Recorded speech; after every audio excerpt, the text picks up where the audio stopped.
This week, after much speculation and perhaps behind-the-scene jockeying, we have a Supreme Court nominee. Who is he? What will his fate be? Here to help us untangle all of that is Todd Ruger. Todd is the legal affairs writer for CQ Roll Call, and he is familiar with these issues, been covering the nomination. So, Todd, thanks for joining us. Sure. Thanks. Good to be here. First of all, who is Merrick Garland? Well, Merrick Garland is first and foremost the chief judge of the U.S. Circuit Court here in Washington, D.C. It's basically called the miniature Supreme Court because, first of all, they hear lots of important cases on environmental regulations and stuff that have a nationwide scope.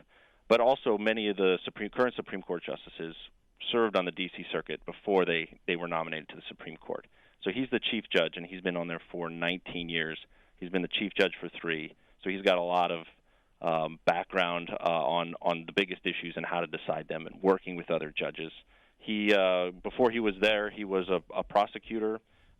Most famously, he helped oversee the role of the government's reaction to the Oklahoma City bombing in 1995. Where he organized the prosecution and helped make sure that Timothy McVeigh and all of his co-conspirators were brought to justice. So he is a guy who's been a prosecutor, knows terrorism, has a track record on what you might call the Supreme Court farm team. Not to be disparaging, it's a highly distinguished position, but right. He's been in the wings. And what I've heard is that his judicial record, I've heard it described as, for lack of a better term, kind of centrist. Is that fair? Yes, I absolutely think that's fair. Centrist or moderate, moderate liberal. It's certainly not the most liberal of the people who are on Obama's short list. He's got, he's very careful in how he writes his opinions. They're very specific, which means in the legal world that's seen as good because he's not too broad or sweeping or ideological. He solves problems very narrowly, which is a great feature for having a Supreme Court justice. He's a Harvard Law grad, so he's very smart, and he's apparently got very good relationships with the other judges on the D.C. Circuit. So he's smart. He's if you will, probably an insider to a certain degree. There's been conversation about the fact that he is an older white male, and there are groups who are unhappy with that. But he has a clear record. In a sense, as you describe him, Todd Ruger, he seems almost to be the anti-Scalia, whereas someone like Antonin Scalia was ideological and broad, I believe, in his readings of the law. This is someone who tends to be very non-ideological and very limited in his rulings. Well, I can tell you this in this way, he's a non-Scalia, in that Scalia was not very big on compromise. Scalia liked to interpret the text as it was written. And as he liked to say, that doesn't give him any room for compromise because it's what's written is what's written. Whereas Merrick Garland has a record of getting consensus, a lot more consensus building on the D.C. Circuit. He's also, he's not necessarily an anti-Scalia in that he would be as liberal of a justice as Scalia was conservative. And the one thing about replacing Scalia that has everybody. The stakes are so high on this because Scalia was a consistently conservative justice, and with Obama, you're never going to get anybody him to nominate anybody that would be in that vein. So anybody he nominates is going to help swing the court to the left on a lot of issues. And so in that way, he is an anti-Scalia, but maybe just because he's replacing Scalia on the bench. Yeah, I actually, if I wasn't clear, I meant anti-Scalia in the sense that he is not at all ideological, neither left nor right. He doesn't view things through the lens of an ideology, but has, as you say, this consensus view. Now, as you know, there are those in Obama's base who are unhappy with this choice because they feel that you have a very right-leaning faction on this court, Clarence Thomas and others, and to a certain extent John Roberts, and you have a guy here who won't. They wanted a counterbalance. That's how I interpret. Is that a fair interpretation? They feel that Merrick Garland, and we'll discuss whether he will ever, in fact, join the Supreme Court, but that they would have preferred that Obama appoint somebody who would weigh the scale in the other direction. Yeah, I mean, they look. These groups are very interested in bringing diversity to the court. Obama has been very good about bringing diversity to the court. He's appointed a lot of the first. There's a lot of firsts for him. First, one that pops into mind is the first gay federal judge in Texas, right? And there were a couple of finalists on his short list here for the Supreme Court nod that would have been firsts. Right. There was a judge here in District Court in Washington who would have been the first African American woman. There was a guy here who a lot of people thought was going to be the most likely, Srinivasan, who would have been the first Asian American. And there was also two women in the running, which would have, that would have been Obama's third woman. It would have been 5-4 man to woman on the court for the first time ever. So there's some complaints about that. But then factoring into, you hinted at the political environment that Merrick Garland is going into. There's the idea that a lot of people think this person is doomed anyway, and so why wouldn't you appoint somebody who was more liberal or bold or even younger, so that would solidify your views on the court for longer. Right, and perhaps energize parts of the electorate that might have been excited to see a certain kind of a judge nominated and then rejected. It might have brought them to the. I mean, there's all Absolutely of that. Right, yes. Yeah. So we're talking with Todd Ruger of CQ Roll Call, but here we have our nominee. It's Merrick Garland. Now, to a certain extent, you hear the phrase 11th dimensional chess about, Obama's strategizing and trying to outfox the Republicans. And maybe what he's doing here is they've said nice things about Merrick Garland in the past. He'd be the perfect compromise candidate and all of that. So now he's going to show how unreasonable they are by nominating a guy they've said nice things about and then having them refuse to consider him either. Do you think there's an element of that in this process? I actually think that is the White House strategy here, is to play it straight and say this guy is, he is very qualified for the court. When you compare him to other nominees, he has a lot of experience. So here he's a guy that's very, very well experienced. He's very well liked. Chief Justice John Roberts praised him in a quote. Orrin Hatch praised him. And when Obama made his speech in the Rose Garden, he was certain to bring those up. And he was certain to say, look, if you can't even get a confirmation hearing or a vote for this guy here, Merrick Garland, this well-respected person, he's right down the middle, then that's just not right. So that is definitely part of the strategy that they used. So there was a political calculus here in picking Merrick Garland. Garland is the nominee. He has to know that it's far from a sure thing that he's going to be confirmed, given the statements.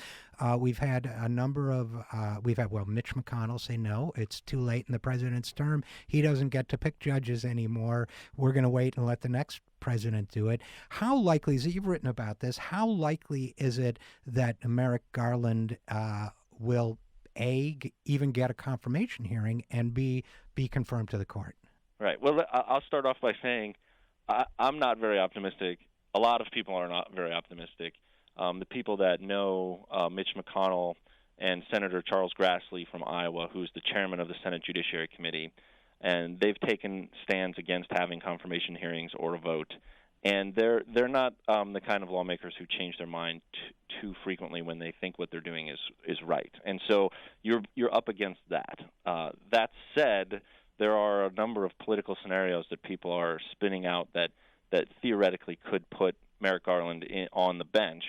One of those being, I think the most important being, how the presidential election goes. So if Hillary Clinton were to win the White House, and the Republicans would be staring at either a Merrick Garland, who they do like, Orrin Hatch likes him, he's a centrist, or a potential future nominee from Hillary Clinton who might be more liberal.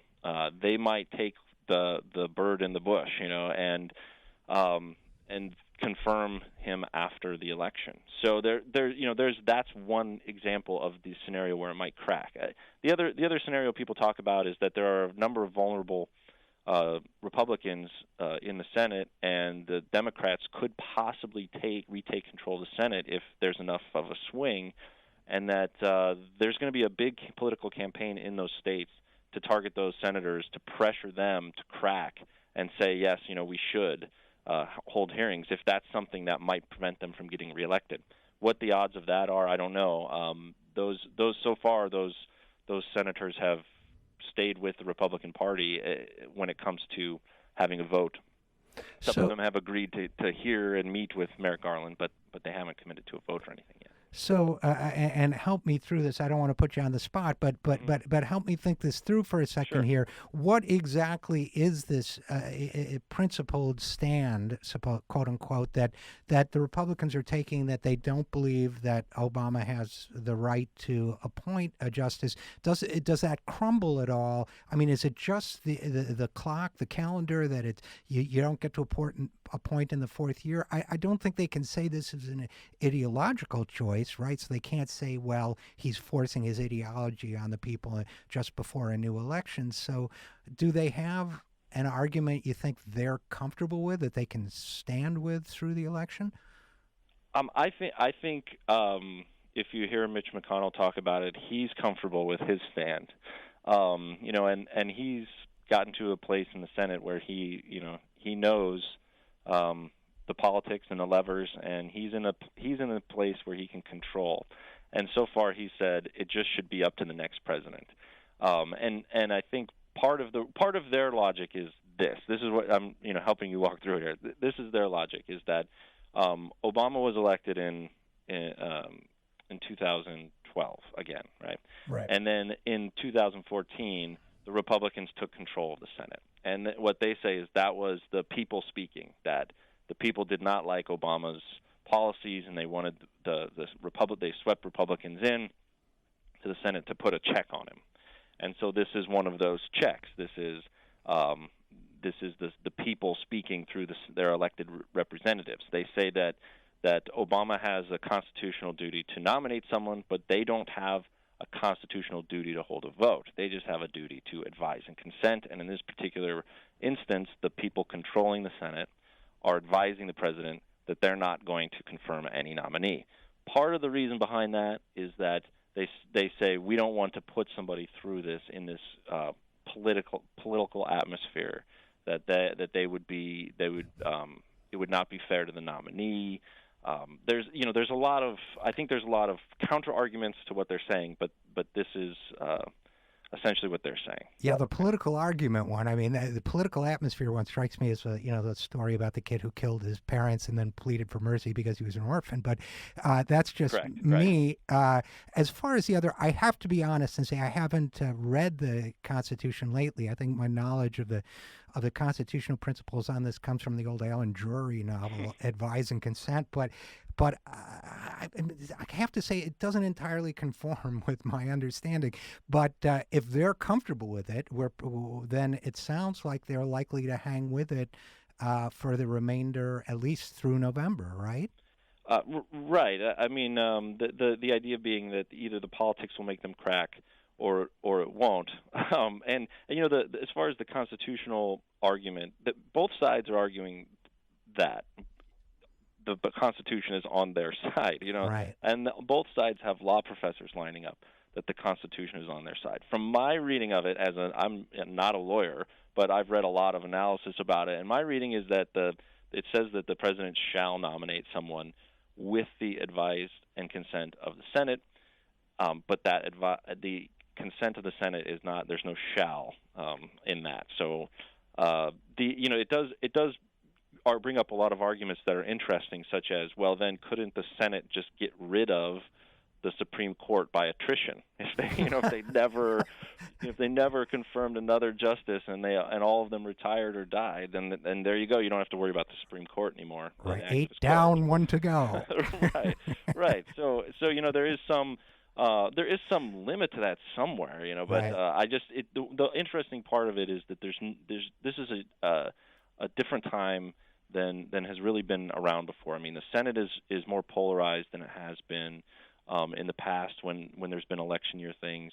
The battles over judicial confirmations have only escalated in time since the 80s Bork, when Judge Bork was turned down, Right. and the wars have only gone up since then. And so I think you have a really unique situation here that is, there's no real precedent. Both sides cite a lot of precedent. Oh, you said this in '87, and you said this in '94, but you said this, in '93, and so they both go back and forth. But this, in reality, this is just something that the Senate hasn't gone through before. Yeah, I guess look, I'm not a lawyer either, and when I hear advise and consent, I don't hear we advise you not to send us a nominee. But again, I'm not an expert. It's a fascinating, as you say, we're at a level of politicization of the process that is unprecedented. Well, you certainly got a ringside seat to it, haven't you? So I hope you'll keep us informed on this issue. Todd Ruger, legal affairs writer for CQ Roll Call. Thanks for joining us. Yeah, thanks for having me. You bet.